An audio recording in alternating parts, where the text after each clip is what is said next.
Hello friends and welcome back to my channel. It's Samantha back here with another little video. I hope you're all doing okay. All's well here in the northwest of England, although the weather is a little bit dull, sadly. But never mind. Let's brighten ourselves up with a bit of jewellery, shall we? I made this a couple of videos ago. I don't know if you remember it, but if not, I'll leave a link up here. I'm fascinated at the moment with patterns. You know, like the Greek key style patterns, the sort of geometric, I think it's called the meander pattern, the Greek meander pattern, where it's like, you know, a constant pattern, and I'm just fascinated by that at the moment and in all sorts of different things.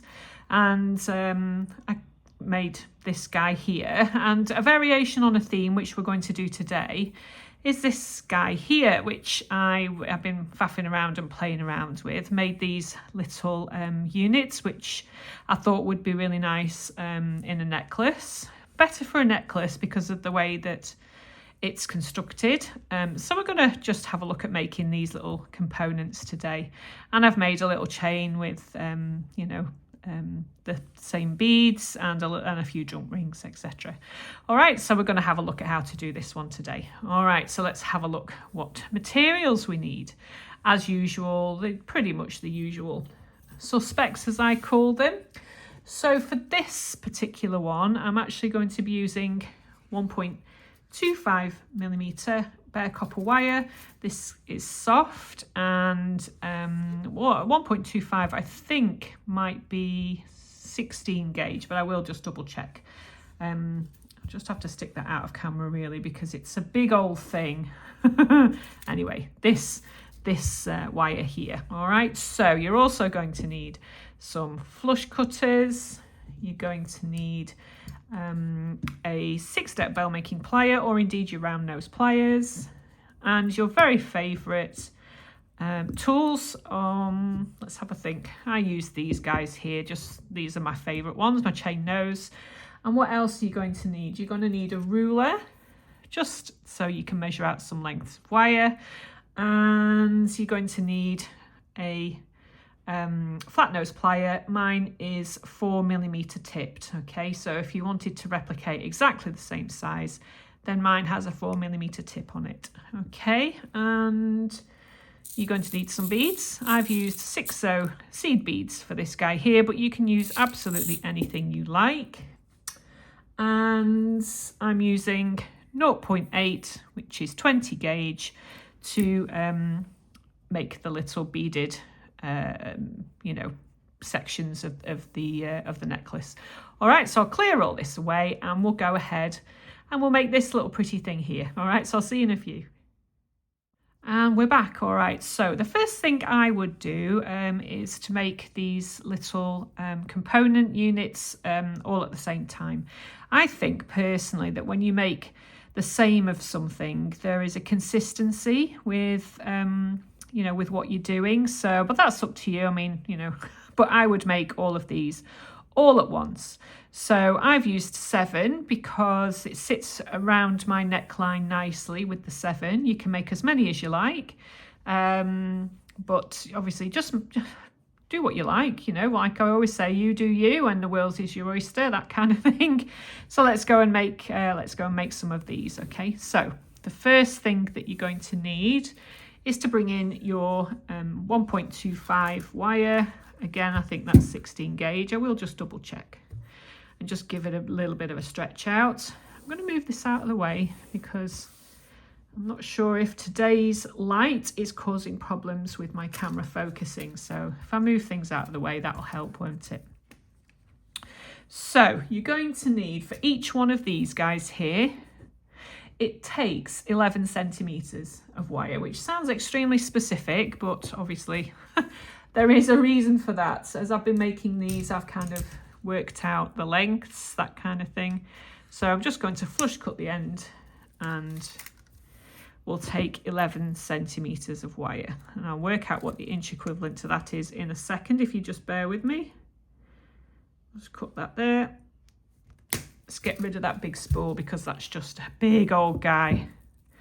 Right, so around about 11 centimeters is 4 and 1, 2, 3/8 of an inch. All right, so if you wanted that to be specific in your inch, people, 4 and 3/8 of an inch. Right, so here's our piece of wire. So cut, you know, cut 5 or 7 or 9 or whatever, and then, you know, you've got them all together. All right, so like with the previous video where we made these guys here, we're going to be using the same sort of, same sort of principle with the bending. It's just that these guys are going to look a little different because we offset them. All right, we sort of twist them internally so that they, you know, have a little closed section here. Can you see how this section here is closed so that this doesn't move around all over the place? I'll show you what I mean when we get going. So let's have a look. Right, so with a flush cut end, as always, to make sure it's nice and neat, what we do is we put the wire at the very end of the pliers like so. Actually, I'm just going to move that onto a different finger so that that's better, that feels better. So pop your wire right at the end like so. And then bend around so that we have this. Place your wire right inside and do the same thing right at the end if you can, and bend like so. When we come to do the next bend, we just want to elongate this side a little bit so that when we bend the wire, it doesn't touch this wire here, because obviously we want to have some space in between. As you can see, there's space in between, and we achieve that by making sure that there's a little bit of that you lengthen the length of this. I'll show you what I mean now. So place your pliers about 1 millimeter or so after this parallel piece here. Grasp and bend. All right, so as you can see here, we've bent it, but we've got a gap here, and this is what we will continue to do all the way around. So all in all, you want 9 bends. So we've got 1, 2, 3. So let's make a 4th. Again, the pliers just elongating this side. So 1, 2, 3. This is number 4. That's 4. And then again, place your pliers. That's number 5. And again, number 6. And again, number 7. Number 8. And the last one, number 9, so that we have this kind of thing here. All right, so this is what we're looking for. So if you wanted to do all of those all at the same time, then that's fine. Go ahead and make as many as you like. Like I said, I think the nature of how these guys sit, these are better for necklaces. And probably, yeah, I mean, you could get any earring out of that. So you could dangle something off the end here and use this guy, you know, and sort of, you know, move things around. So you could, you know, use that as an earring, but we're going to make a necklace today. So make as many as you like. And the next thing we need to do is to put a loop. I put mine underneath. Can you see here? So you come in with your cutters and your 6-step pliers, or indeed your round nose. So you want to leave about 1 centimetre. So we want to make the loop so it sort of sits around here. So you want to leave about 1 centimetre of wire, because I know that my first step, which is 2 millimeters, it takes about 1 centimetre, give or take. So if you want to come in and just measure 1 centimetre, give or take, you want a little bit of a length. So you want the loop to finish at the end of this edge here, I think. So, you know, about 1 centimetre, give or take. There's obviously room for manoeuvre, excuse me. So about there. mainly because a centimetre will allow you to use your 2mm mandrel, you know, on your bail making pliers. So, you know, you just have a play around and see what works for you. Oh, I've got a frog in my throat today. And bring in your plier and just sort of bend like so, like so. And then we have our little loop at the back. All right, so you go ahead and make a few of these guys, and what you need to do after that is to give them a bit of a bash, which we all enjoy doing, don't we? I like to flatten my little pieces, mainly because it gives them some stability, doesn't it? And we all need to be a little bit more stable these days, don't we? Oh, maybe we don't. I don't know. So come in with your little bench block here, like I've got here, and I will just pop that there. Doof, doof, doof. Give it a big whack with your chasing hammer, as flat or as not flat. What's the opposite of flat? Not flat. There you go. Who knows? Give it a good bash. All right. And then when you've given them a good bash, we'll come back and we will construct these cute little units to make a necklace. All right, so I'll see you in a few. Have a good bash. Did you have fun having a good old bash of these guys here? I hope so. Gets rid of some of your frustrations, I think. Does for me anyway. There you go. So when you've given these guys a bit of a bash, you'll know, obviously, with working with wire, that when you hammer wire, obviously it spreads and make things, you know, all the sort of molecules wiggle around, apparently. So I'm told. And things move around a little bit, which is exactly actually what we need, because when we're making these, we're going to be moving them around a little bit because we're trying to create a little trap here in this corner, just to make sure that these guys don't wiggle, you know, all the way around the loop and get, you know, sort of loose, if you will. So we want to trap these guys in this little triangle. So what we want to do is to come in with our pliers and just... Let me move all this out of the way so we can focus. Focus, Sam. Focus. I am focused. So we want to come in with our pliers and just give things a little bit of a move around. All right. So when you are doing this guy here, we want to shift this around a little bit so that we're making a sort of an offset spiral, if that makes sense. So just come in with your pliers, move things around, use your fingers, that kind of thing. Can you see how we've done that? So we've got this point close to this edge here, and then we've got this point next to this edge here, and this point here along this edge here. So let's just do another one. So as we can see here, as we've been bashing, it's kind of almost started doing it itself anyway, so it's working with us. So just come in with your pliers, and can you see how I've just worked and pulled that a little bit so that things are, you know, sort of trapped against the frame, which is what we want. So just move things around a little bit. All right, so can you see here that we've got a little triangle here? So just do that with them all.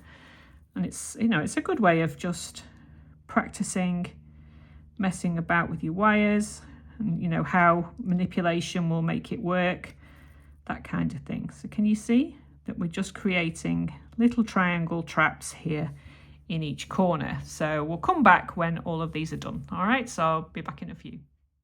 Alrighty, so how are we getting on? So as you can see here, like I say, we have made these guys here and offset them so that we've got the little corners which are going to be able to keep these wire wrap sections in place. All right, and when this sits around the neckline, it's absolutely beautiful. It's very almost like a small collar style, if you will.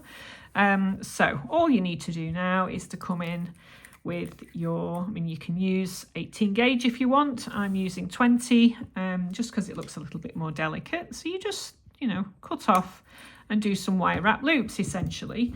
So let's quickly do one of those. So you just come in and make a very simple wire wrapped beaded section.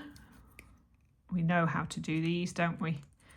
All right, so the first section will go in this corner here. All right, so pop it in there and then hold with your plier and come in with your other pliers and just, you know, we've done these before, haven't we? Oops. Oh gosh, my hand isn't working today. And so just wire wrap like so, and like so, however many times you want to do that. And then just chop off the end like so. Just watch your eyes as always. And then as usual, just neaten this guy up. I won't spend too long doing this because you know how to do this, don't you? And then choose your beads. So like I say, I'm using my 6/0s. You can use rounds, you can use anything you like, but I just like the colour. I always think that copper goes really well with turquoises and greens and blues. So you pop that, if I can see what I'm doing, which I can't, bear with me, there it is. Pop that on there, and then again make a wire wrap, you know, simple beaded wire wrap section here, which I'll just quickly do so that we're not getting too bored. So I'll just show you how to link them together. And then again, grasp and come around, make the rest of your wire wrap. Really, really simple to do. Okay, like so. So we just finished this off. Sorry, I got disturbed there. My husband came home from work and made lots of husband noises, as they do. Anybody else have a noisy husband? Yeah. So just clip that off, get rid of the little bit, and then just tidy that up, which I can't see what I'm doing. Gosh, working through the camera is actually really difficult. Right, so here is our first little unit here. Let's just straighten that up. Come on, Sammy, off the camera. There we go. So what we want to do now is to attach this guy on here. So as you can see, we're just attaching, you know, with a little beaded unit in between each one. All right, so all you have to do is just open this guy up like so and attach this one like so, and then close it back up nice and carefully and gently. So there is your first, you know, two. So all you have to do then is just go around and do all of them so that they're all in the same direction, which I think it looks really, really pretty around the neck, and I bet you're going to love yours when you make yours. Let me know what you think when you make it. You can use any sorts of beads, any type of chain that you like. Here I've constructed one with jump rings, and if you didn't see my most recent jump ring video where I show you how to do how to make jump rings without all the fancy pants saws and things like that, which are great if you make chainmail, then go ahead. But if you're not a chainmail maker, obviously making jump rings, I'll pop a video link up here to show you how to do that. You know, put in whatever you like around the chain. It looks absolutely gorgeous around the neckline, as I'm sure you will discover when you do one yourself.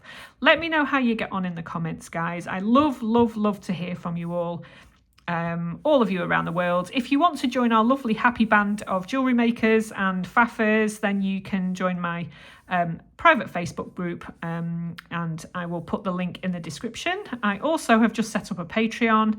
Again, I put free content on there. It's mainly just me faffing around at home, doing up my conservatory space at the moment to make it into a little sort of craft space, workshop, that kind of thing. So I shall be doing a little bit of updating on that as well. Again, it's completely free.